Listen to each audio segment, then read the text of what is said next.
The Midnight Ride of Paul Revere in Minecraft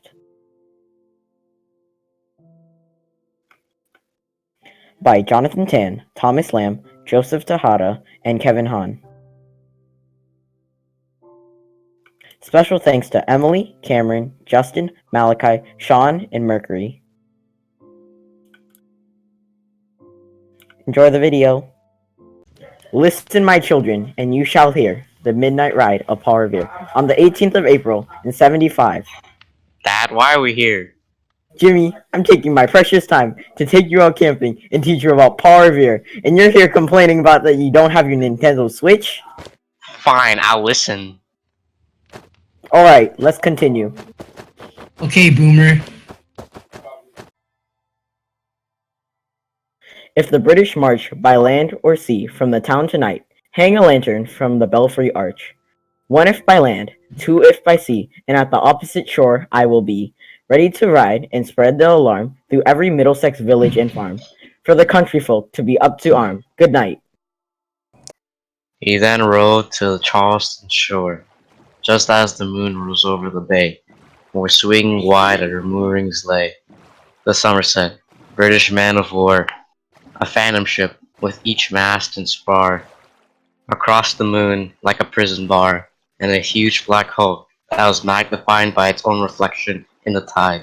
Meanwhile, his friend through the alley and street.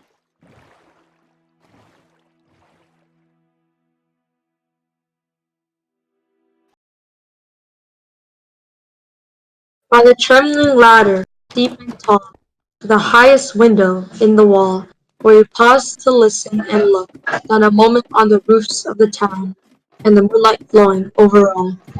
Beneath in the churchyard lay the dead, and their night encampment on the hill, wrapped in silence so deep and still, that he could hear like a sentinel's tread, the watchful night wind as it went, creeping along from tent to tent, and seeming to whisper. A moment only he feels the spell of the place and the hour, and the secret dread of the lonely belfry and the dead. For suddenly all his thoughts are bent on a shadowy something far away, where the river widens to meet the bay, a line of black that bends and floats on the rising tide like a bridge of boats. Meanwhile, impatient to mount and ride, booted and spurred, with a heavy stride, on the opposite shore walked Paul Revere.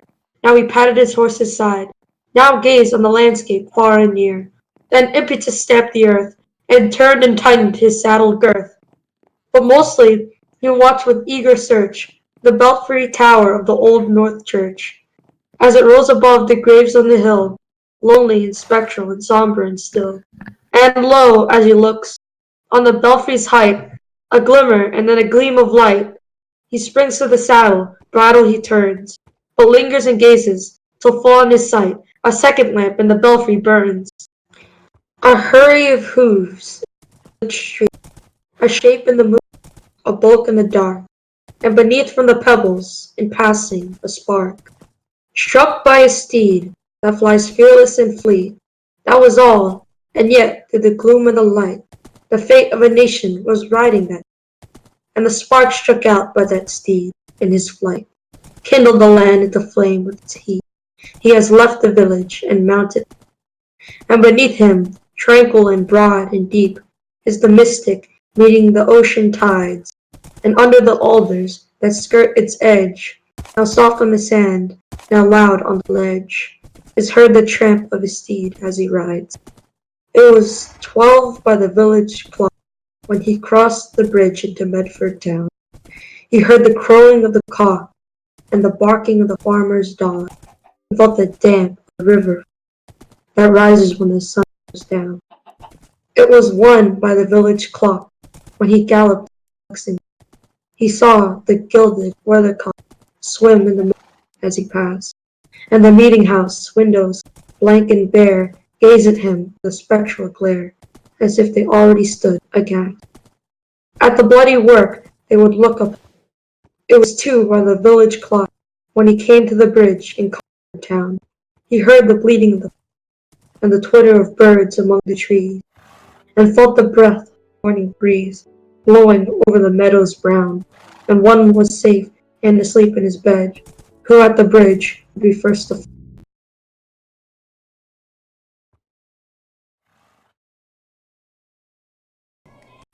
Get over here! Since I saw him first, I deserve to capture him. Well, I got here first. Well, if you got here first, how do I know you're not one of them? Boy, I'm more British than you will ever be. And I have a proposition. And what's a proposition, you American garbage? I turn him in and I give you some of the profit. How much you talking? 60-40? It's gonna take a lot more than that to bribe me. Also, I'm the one holding the cuffs. Fine, 50-50. Okay, now we take him to freaking jail.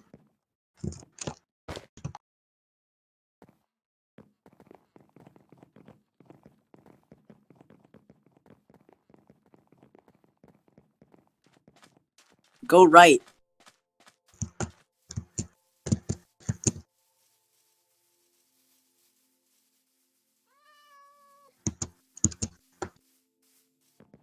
Who that day would be lying dead, pierced by a British musket ball? You know the rest. In the books you have read, how the British regulars fired and fled, how the farmers gave them ball for ball from behind each fence and farmyard wall, chasing the redcoats down the lane, then crossing the fields to emerge again, under the trees at the turn of the road, and only pausing to fire and load. Yeah.